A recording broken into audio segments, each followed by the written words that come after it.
Okay geng, korang tahu tak sekarang ni tengah viral pasal custom JB kan tengah jam kan. Jadi aku tengok ramai runner-runner yang terkandang lah. Kalau dah keluar lambat sikit je memang masuk kandang. Keluar lambat sikit je memang masuk kandang.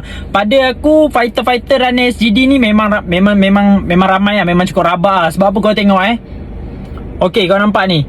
Dan aku percaya yang pergi kerja kat Singapura ni bukan sahaja orang bujang, tapi semua orang yang ada keperluan yang masing-masing punya keperluan lah.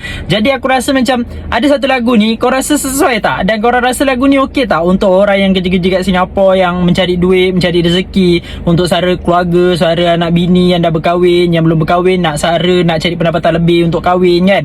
Kau rasa lagu ni sesuai tak untuk korang? Buka.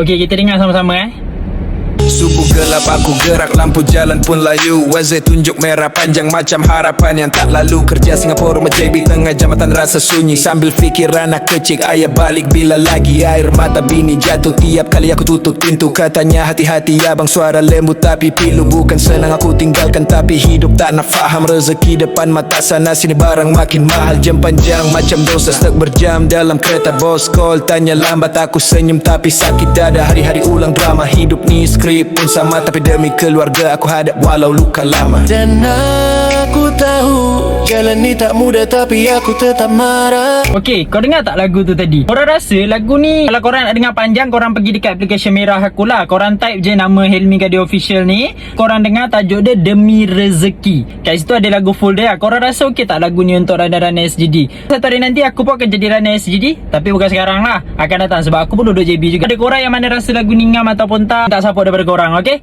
Assalamualaikum.